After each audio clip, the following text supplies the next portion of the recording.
Krishna, Krishna.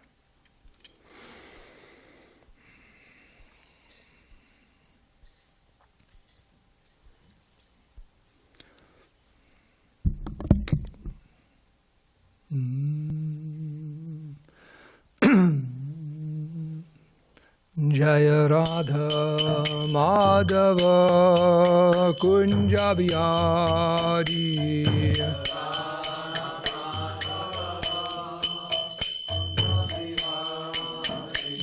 Jaya Radha Madhava Kunja Bihari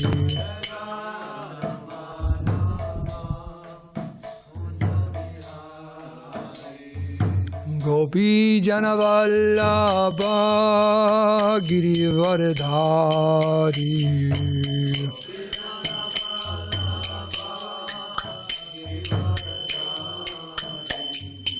Gopi Janavallabha Girivardhari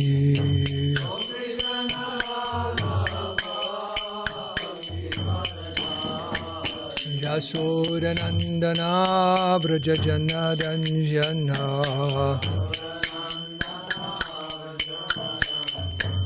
Yasodanandana Braja Janaranjana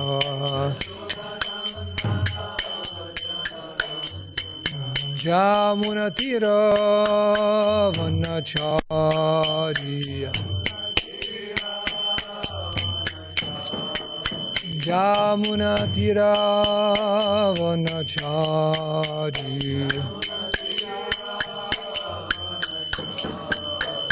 Jaya Radha Madhava Kunja Bihari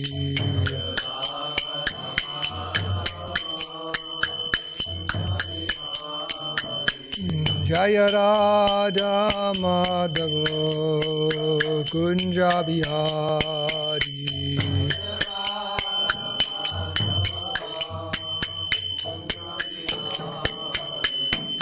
Gopi Janna Vallabha Girivardhari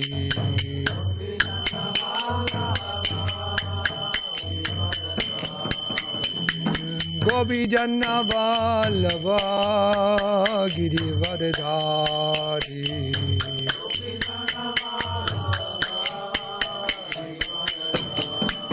Yasodanandana Braja Janaranjana Yasodanandana Braja Janaranjana Jamunatira Vanachari Jamunatira Vanachari Jaya Radha Madhava Kunja Bihari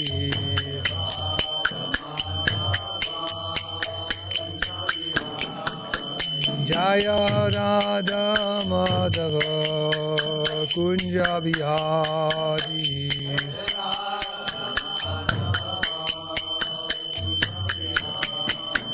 Jaya Radha Madhava Kunja Bihari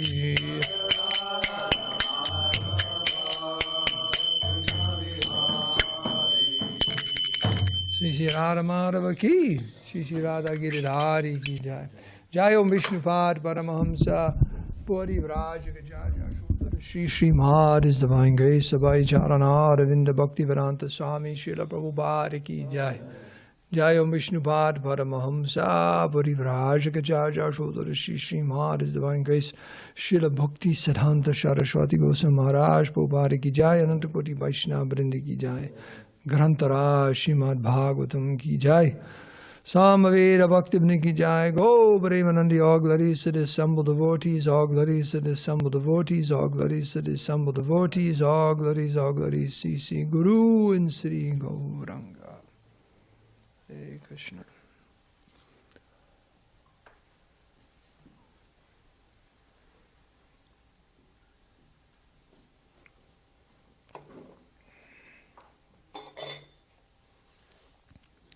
So this morning we're reading from the Srimad Bhagavatam, 7th canto. This is chapter 3 now, text 14. Om Namo Bhagavate Vasudevaya. Om Namo Bhagavate Vasudevaya. Om Namo Bhagavate Vasudevaya.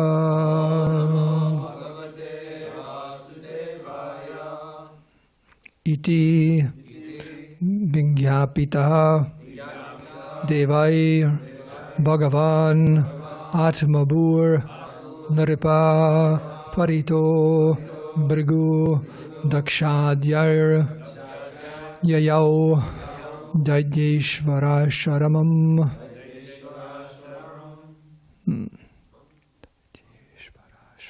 Yeah, it's a place of austerity for the king of demons.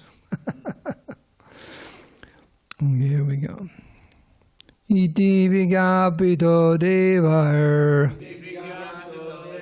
Bhagavan Atmabur Nripa Parito Brigu Dakshadhyar Yayau Daityeshvarashramam. Iti Vigyapito Devar Bhagavan Atmabhut Nripa Parito Brigudakshadhyar Yayau Daityeshvarashramam. Iti Vigyapito Devar Bhagavan Atmabhut Nripa Parito Brigudakshadhyar Yayau Daityeshvarashramam. Am I to chant? Iti Vigapito Devar Bhagavan Atmabhut Nripa Parito Brigudakshadhyar Yayau Daityeshvarashramam. Iti Vigapito Devar Bhagavan Atmabhut Nripa Parito Brigudakshadhyar Yayau Daityeshvarashramam. Iti Vigyapito Devar Bhagavan Atmabhut Nripa Parito Brigudakshadhyar Yayau Daityeshvarashramam. Iti Vigapito Devar Bhagavan Atmabhut Nripa Parito Brigudakshadhyar Yayau Daityeshvarashramam. Anyone else? Okay, synonyms. Iti, thus, Vigyapitaha, informed, Devai, by all the demigods, Bhagavan, the most powerful, Atmabhu, Lord Brahma, who was born from the lotus flower. Nripa, O king, Paritaha, being surrounded, Brigu, by Brigu, Daksha, Adhyar, and others, Yayau, went, Daitya Ishvara, of Hiraṇyakaśipu, king of the Daityas, Ashram, the place of austerity. To the place of austerity. Translation and purport by Srila Prabhupada. O king, being thus informed by the demigods, the most powerful Lord Brahma, accompanied by Brigu, Daksha, and other great sages, immediately started for the place where Hiraṇyakaśipu was performing his penances and austerities. Purport. Lord Brahma was waiting for the austerities performed by Hiraṇyakaśipu to mature so that he could go there and offer benedictions according to Hiraṇyakāśipu's desire.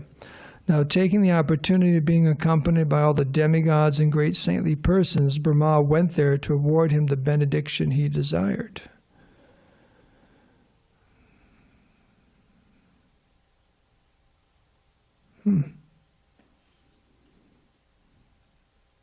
Guess we can do the next one. Okay, translation. Lord Brahma, who was carried by a swan airplane, at first could not see where Hiraṇyakaśipu was. For Hiraṇyakasipu's body was covered by an anthill and by grass and bamboo sticks. Because Hiraṇyakasipu had been there for a long time, the ants had devoured his skin, fat, flesh, and blood. Then Lord Brahma and the demigod spotted him, resembling a cloud-covered sun, heating all the world by his austerity. Struck with wonder, Lord Brahma began to smile and then addressed him as follows. Purport. The living entity can live merely by his own power, without the help of skin, marrow, bone, blood, and so on, because it is said, Asango hi ayam purusha. The living entity has nothing to do with the material covering. Hiraṇyakasipu performed a severe type of tapasya, austerity, for many long years. Indeed, it is said that he performed the tapasya for 100 heavenly years. Since one day of the demigods equals 6 of our months, certainly this is a very long time.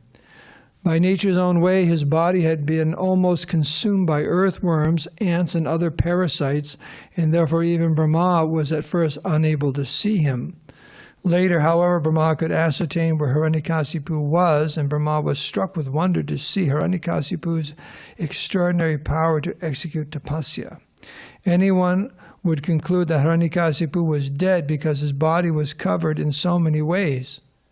But Lord Brahma, the supreme living being in the universe, could understand that Hiraṇyakasipu was alive but covered by material elements. It is also to be noted that although Hiraṇyakashipu performed this austerity for a long, long time, he was nonetheless known as Daitya and Rākṣasa. It will be seen from verses to follow that even great saintly persons could not perform such severe type of austerity. Why then was he called a Rākṣasa and Daitya? It is because whatever he did was for his own sense gratification. His son Prahlāda Maharaj was only 5 years old, and so what could Prahlāda do? Yet simply by performing a little devotional service according to the instructions of Nārada Muni, Prahlāda became so dear to the Lord that the Lord came to save him. Whereas Hiraṇyakasipu, in spite of all his austerity, was killed. This is the difference between devotional service and all other methods of perfection. One who performs severe austerities for sense gratification is fearful to the entire world, whereas a devotee who performs even a slight amount of devotional service is a friend to everyone. suhṛdaṁ sarva-bhūtānām, 529 of the Bhagavad Gita. Since the Lord is the well-wisher of every living entity, and since a devotee assumes the qualities of the Lord, a devotee also acts for everyone's good fortune by performing devotional service. Thus, although Hiraṇyakashipu performed such a severe austerity, he remained a Daitya and a Rākṣasa, whereas Prahlāda Maharaj, although born of the same Daitya father, became the most exalted devotee and was personally protected by the Supreme Lord. Bhakti, therefore, is called sarva-bhūtānām, indicating that a devotee is freed from all material designations and aññābhilāshita shunyam, situated in a transcendental position, free from all material desires.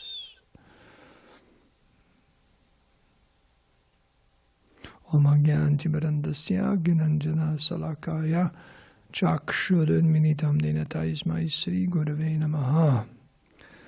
Sri Krishna Chaitanya Prabhu Nityananda Shri Advaita Gadadhara Shivasari Gaur Bhaktivinoda. Hare Krishna Krishna Krishna Hare Hare, Hare Rama Rama Rama Hare Hare. Vanchikāpatarūpaśca kripasindubheva-ca patitānam bhavanebhyo vaishnavebhyo namo namaha.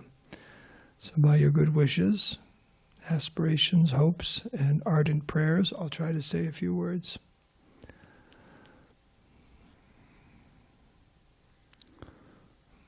Okay.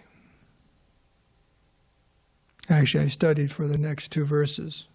a conversation with Dvijamani, we came to the conclusion this verse might have been done yesterday or would be done yesterday, but that's okay.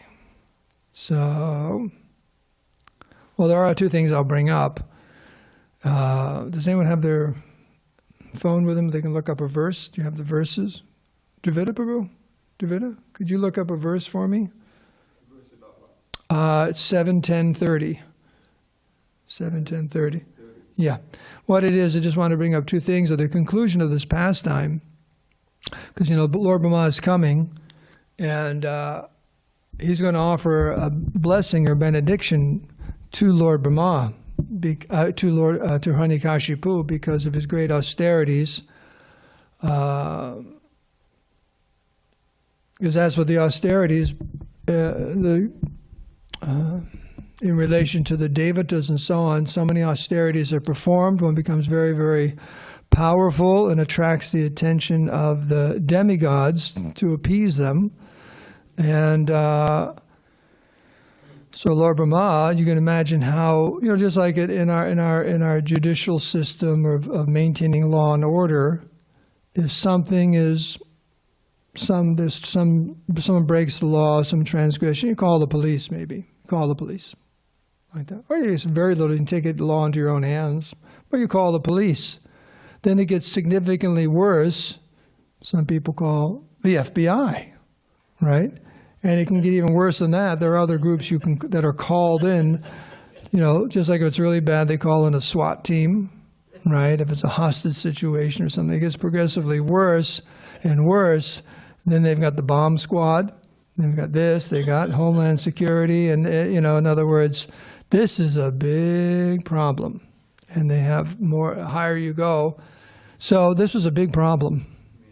Hiraṇyakāśipu's austerities was such a big problem.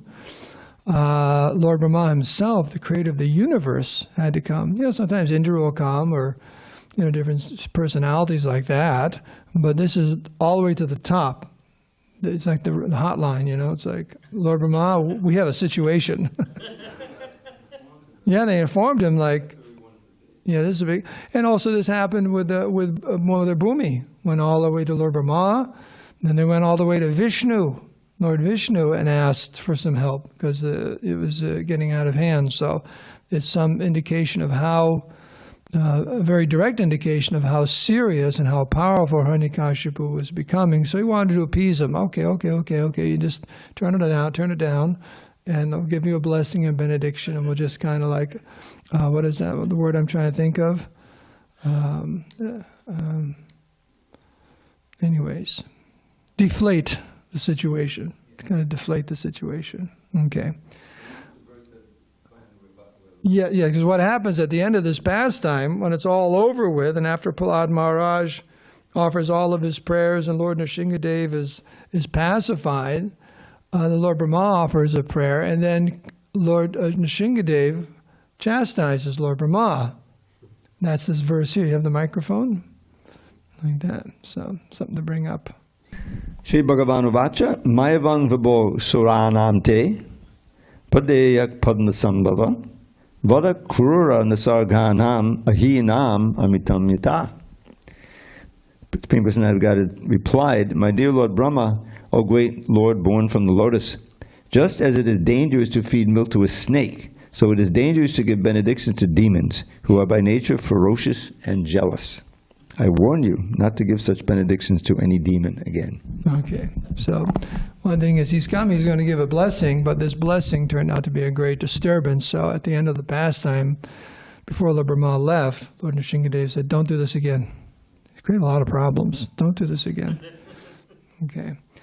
And also there was another chastisement. I didn't see it in the Bhagavatam, but I've heard of it. I don't know if it's another Purana or somewhere, or maybe in a purport. But another thing Lord Nrsimhadev was upset with the demigods, is that no one came to Prahlāda's rescue. His father was trying to torture him in so many ways and trying to kill him. Not one demigod came to help him. They were so scared, but he chastised him for that. He was a nice, helpless devotee of mine, and no one came forward to help him. So he chastised him for that also. So it will come out in later purports and so on, that the demigods, they give all kinds of benedictions, but compare that to Krishna's benedictions. There's quite a difference. And many times the demigods will give a so-called benediction, and it creates so many problems. Another example would that be with Lord Shiva and Vrikasura, right? Vrikasura. He was performing such severe austerities. He was actually cutting off parts of his body and throwing into the fire with a little Om Shivaya Swaha.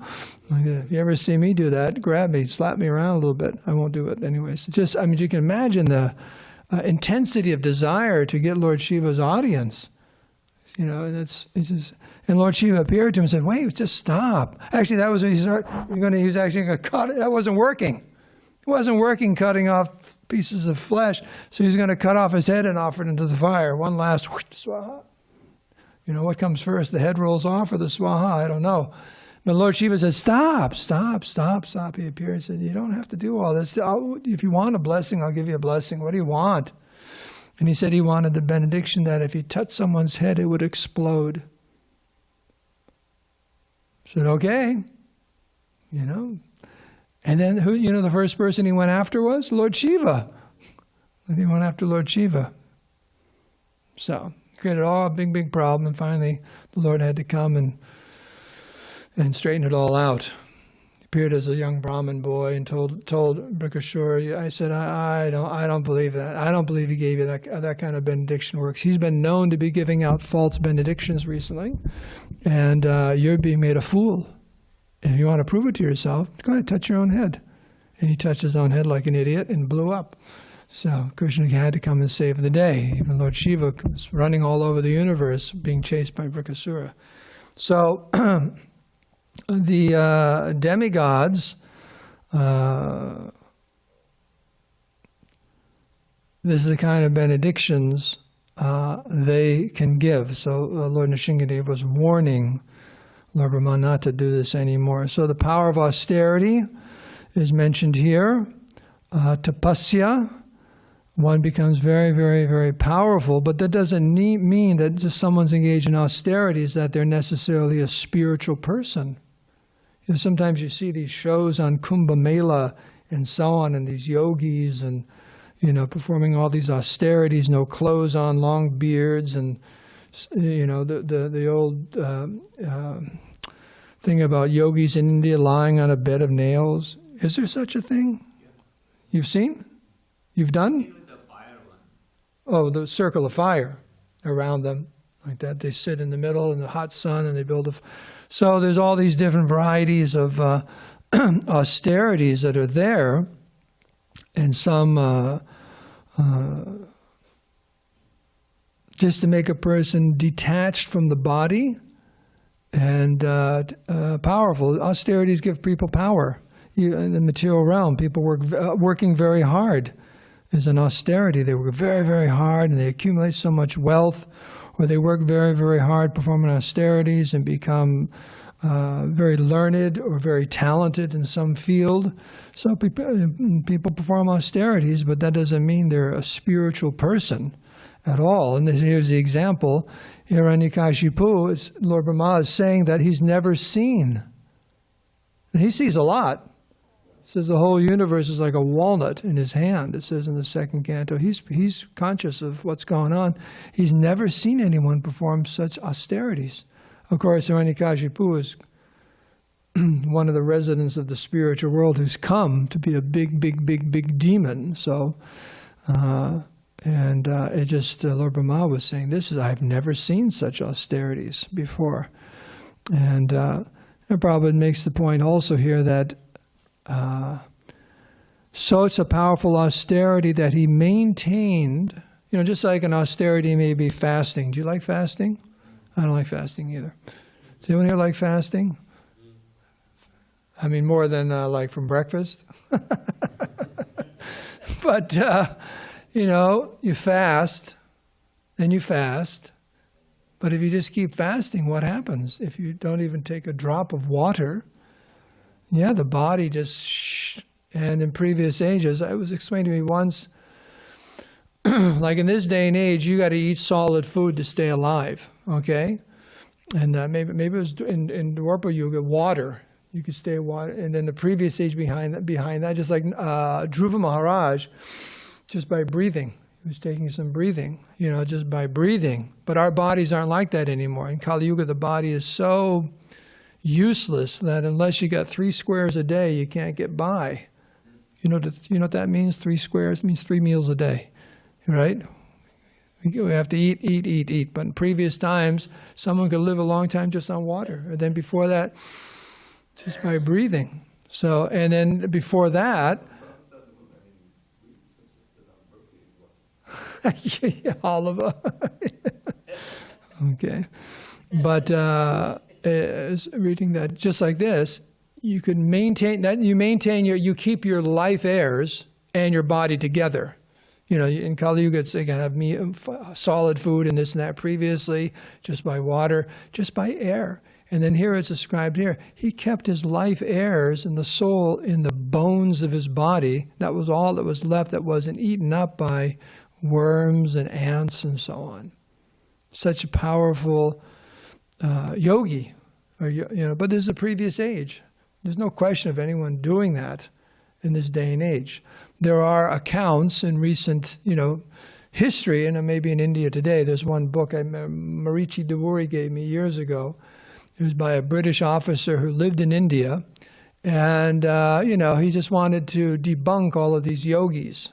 They're all just frauds and magicians and so on. So he visited some of the most famous, so-called famous yogis and mystics in India. And he did find out that quite a few of them were charlatans, and they were just a trick, sleight of eye, or whatever. But the whole book is about the real ones he found. The ones that, could levitate, and, something goes in this ear and comes out the other, and all kinds of, and there were some accounts in there where yogis would go into trance, call a doctor, and for all practical purposes, you're dead. The heart had completely stopped, no breath, just sitting there. Then after a while, come back to life, after 24 hours or something like that. So it is medically proven. So they can do that. They can do those things. They just bring the life symptoms down, and they're maintaining themselves somewhere inside, but it's not being externally manifest at all. So this is frogs. Yes.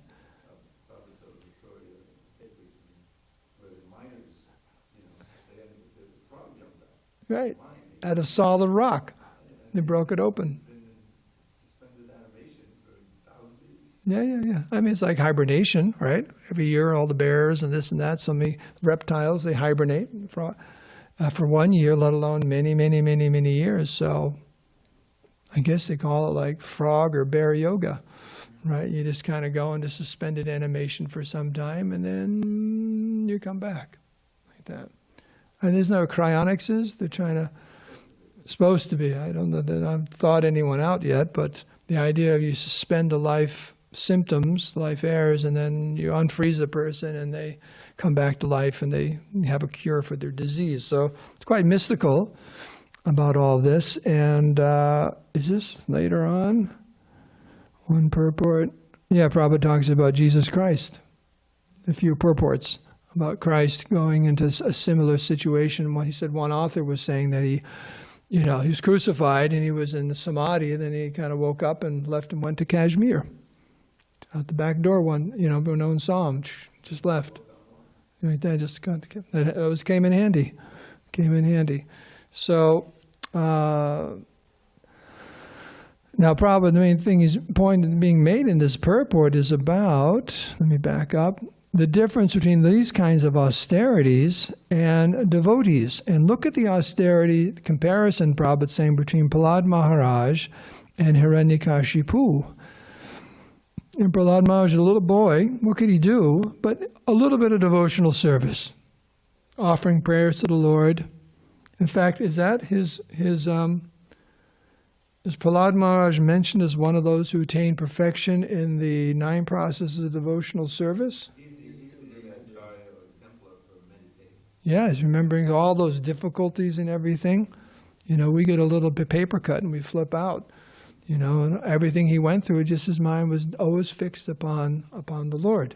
his worshipable deity. So, but in offering prayers and so on, a little boy, and he attracted the attention of the Supreme Personality of Godhead and attained perfection. Of course, you could say, well, Hiraṇyakaśipu also attracted the attention of the Lord, but he came to kill him. So what was the use of all those austerities? Came to kill him. So there's a big difference between performing austerities just for our personal sense gratification and performing austerities for the pleasure of the Lord. And we're very fortunate in the process of Bhakti Yoga, devotional service. It's very, very simple. And Prabhupada always would quote the verse in the Bhagavad Gita, Patram pushpam palam toyam yome bhakti prayachati. How simple is this devotional service if you simply offer me a leaf of flower, fruit, or water with some devotion? I accept it. Krishna is very easily pleased by the devotees. And it's very easy to please Krishna. Krishna is that person who even a little bit of service, he takes it as a lot. He takes it as a lot. And big, you can say offenses or difficulties or something like that, he forgives very easily. That's Krishna. Right? That materialistic person is just the opposite. Right? You make a little mistake and it's a big thing. Why'd you do that? Right? That. And no matter how much you give, it's never enough. It's just the opposite.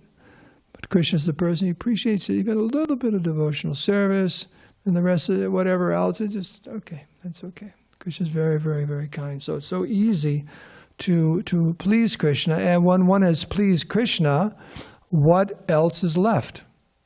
That's our philosophy. That's our life. What's left? There's nothing really left. And one can perceive that when one pleases the Vaishnavas and pleases the spiritual master. And they are visibly pleased, and they say something or whatever, one feels that's the perfection of my life. Perfection of my life. Like that.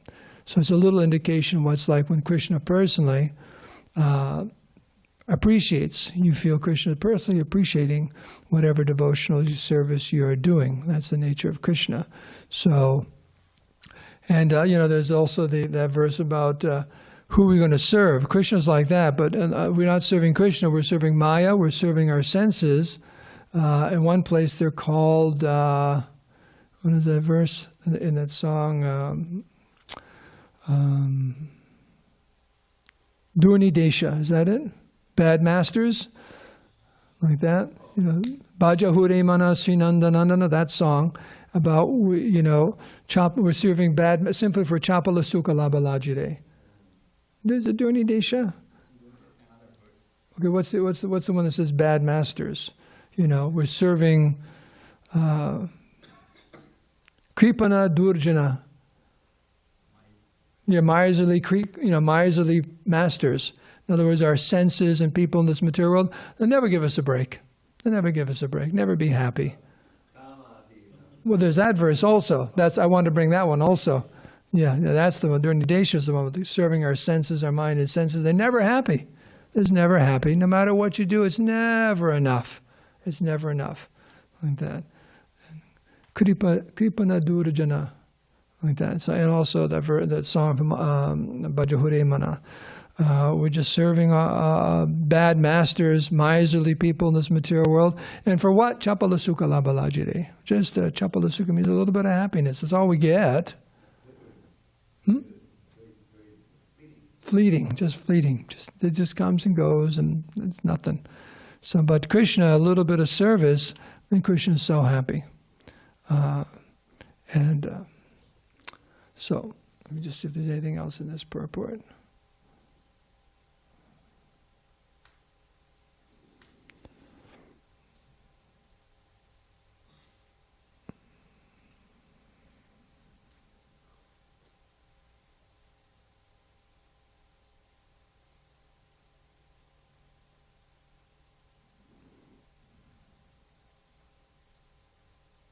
Okay, I'm going to end here. See if there's any questions or comments. Yes. One note, just a note. The translation to the previous verse, which you also read 14, and then you read 15 also. One of the many instances where Prabhupada talks, he says, Daksha and Bhrigu and the other demigods and Brahma immediately started for the place where Hiraṇyakaśipu was performing his penances and austerities. Mm-hmm. Now Prabhupada would use the word penances more or less as a synonym for austerities, but penances involves penance. In other words, repentant. Right. But it's not. Hiraṇyakaśipu was not repentant. It's a term that's from the church. Actually, that's one of the things.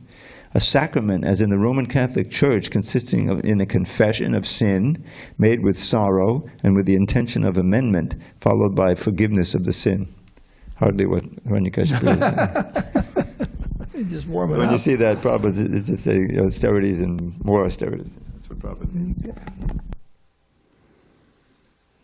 So the drama is about ready to start. And Hiraṇyakaśipu is so proud. He's trying to outsmart Lord Brahma. That comes out in a few verses. He's trying to outsmart Lord Brahma.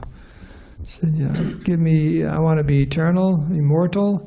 He said, I can't do that. Even I'm not immortal. He said, well, let me think about this. And he thought he was very, very intelligent. And on one hand, he was. If you think about it, he looked pretty good. His plan looked pretty good. You know, he got all bases covered about not being killed in this way and that way and this and that and that. But Krishna's more intelligent. More and more intelligent. I guess Krishna's in his heart telling him what to say, right? Krishna is also in Hiraṇyakashipu's heart as a super soul and directing and telling him, Shmitir Jnanam Apohanam Cha. Telling him, okay, I'll tell you what you tell. You ask Lord Brahma for another day or night, and inside and outside, and no weapons known by anyone, and not by a man or an animal. Go ahead, say that. So he's in the super souls telling him what to say. He's just lining it up, because he knows he's going to come and kill him as Shringadev. So he said, just say this. So Krishna's orchestrating the whole thing.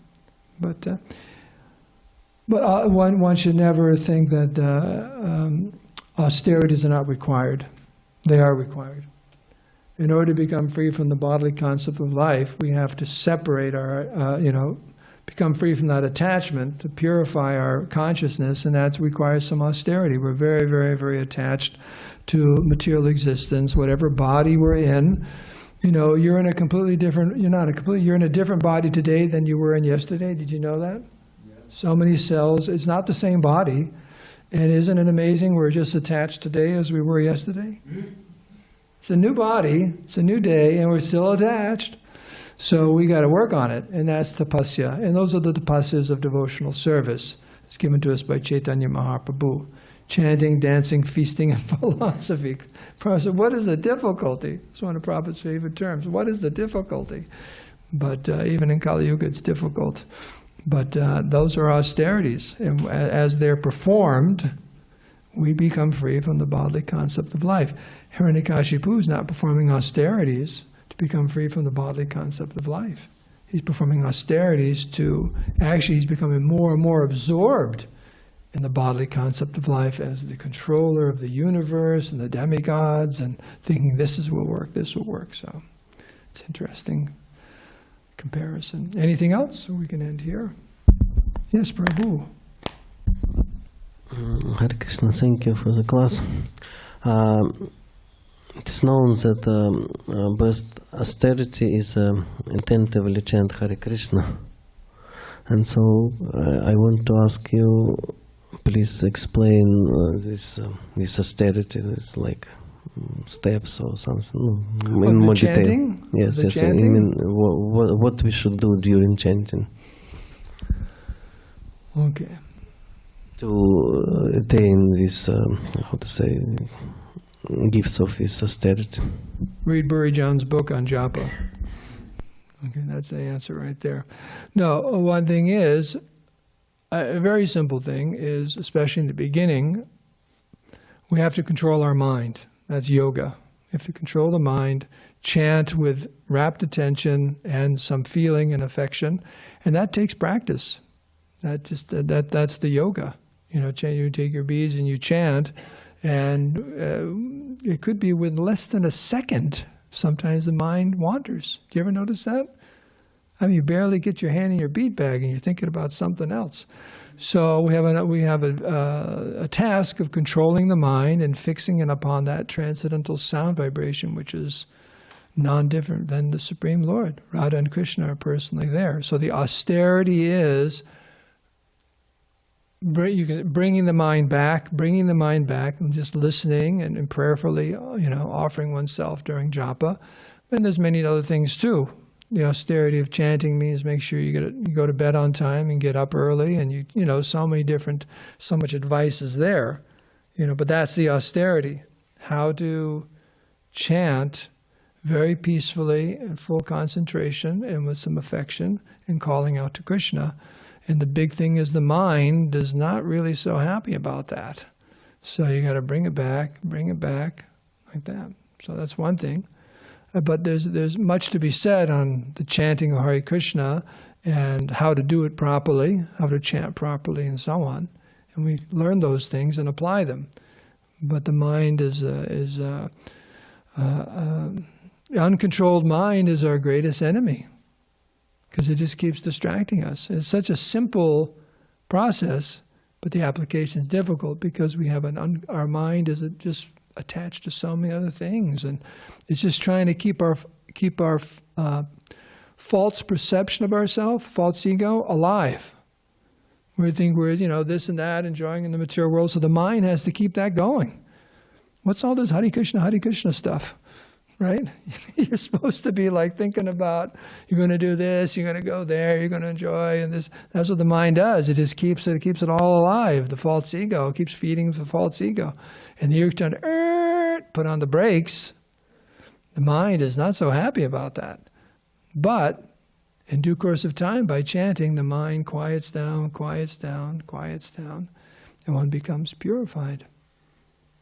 So that's a nutshell answer to a massive question about chanting Hare Krishna being the austerity. I want also, everyone knows that mind, Srila Prabhupada speaks about it, that mind will be peaceful only when he will be concentrated on Krishna, when they, meet Krishna. And like you explained that our mind also all time wandering all the world, and the question of why when we, for example, chant before deities, and this is Krishna, why mind maybe little time he concentrate, but and what is it? Is this a lack of faith that is Krishna? The best way to describe it is conditioning. We are conditioned for many, many, many lifetimes in that way. So it can't be expected within a short few weeks or months or even years, or maybe even some lifetimes, that all that will stop. Just like if you're sick, it's going to take some time to get better. Okay? You got to realize it's going to take some time. But the point is, every single day you're working on it and gradually getting better, gradually. So we're very sick. We have to admit that. We got a big problem here. We have a very big problem. Our minds, our false egos, our conditioning. It's a big problem. But we're in the right place to get it fixed. We're in the right hospital. And we got the medicine, we got the diet. It's all right here. Just stay. Sometimes you hear about people checking themselves out prematurely from the hospital or a physician's care. All kinds of problems. They should have, or even a simple thing. When you take is it like penicillin or something like that? Antibiotics, you're supposed to do the whole course. Yeah. And if you stop, you just strengthen all of the bacteria that didn't get killed. Then it's gone. Yeah. So you got to do you got to stay. Just take the whole thing, because you will get better. Many, Krishna says in the Bhagavad Gita, many people in the past became purified by knowledge of me and attained perfection. It's there, and we see it around us. People are becoming very Krishna conscious. Even we see people right now. We're not just reading about them in books. You're seeing it happen. It is happening, and you should be feeling yourself becoming Krishna conscious. Are you more Krishna conscious today than you were 6 months ago? Were you? Are you? Do you feel more Krishna conscious today than you were 6 months ago? 6 years ago? Right. So it works. You have something to add? Yeah. It's almost like every time we, are japa and we find the mind wandering, we're reenacting the fall of the jiva, because that's what we did. We were with Krishna, and somehow, the mind rebelled, and we wanted to think of something else, and here we are. So we're reenacting that, but now at least we have the tools to combat that. In other words, our intelligence. That verse that you asked about the Durni Desha, that's a verse that Lord Chaitanya spoke to Sanatana at the beginning of his instructions. And if you'll allow me, it's very pertinent. Kamadinam katina katita palita Durni Deshas tesham jata maina karuna natrapa anopashanti utsrijaitan adiyodapate sampatam labdha buddhis tvamayata akshadanamabhayam niyang shasvadasye. So it's kind of the prayerfulness that we chant with that will give us the strength to not wander. So what he's saying here is that in how many ways have I sought to obey the seductive demands of my wicked desires? They've shown me no mercy, yet on I've gone shamelessly trying to quench lust's unquenchable fires. But now I'm rejecting those hellish desires, for my higher intelligence now has awoken. O Krishna, O shelter of fearlessness, please let me serve you with faith that will never be broken. So that higher intelligence comes from the guru, comes from the study, comes from the association. And you get the strength to say no to these demands of the senses and so they're demanding you. But the prayer is there. Oh Krishna, please engage me in your service, which is how we're supposed to chant the mantra. It's not meant to be just a meditation, but an active prayer and a calling out to Krishna for engaging us in his service, which the first service is to think of him. Let mind not wander. Very instructive verse, I found. Yeah. I was just reading Mahatma's book again on his affirmations, and he said that chanting without feeling, you know what a blank is in a gun? A blank? It makes noise, but there's no bullet there, okay? So he said chanting without feeling and prayerful feeling is like a blank. So he said, how will you win the war against Maya? Shooting blanks. So it's a good analogy. It's not a real bullet, because unless there's some devotion there, there's something missing from the mantra. So it has to be chanting, it has to be with feeling, then there's some hope. Otherwise it's a blank. Kunti's prayers, Janmashaya Shuddha Shibir. It's all about chanting, but you have to read the revised translation, going back to what Prabhupada wrote.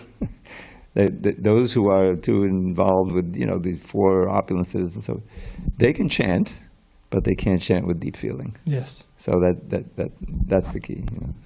Okay. So we can end here. All glories to Srila Prabhupada.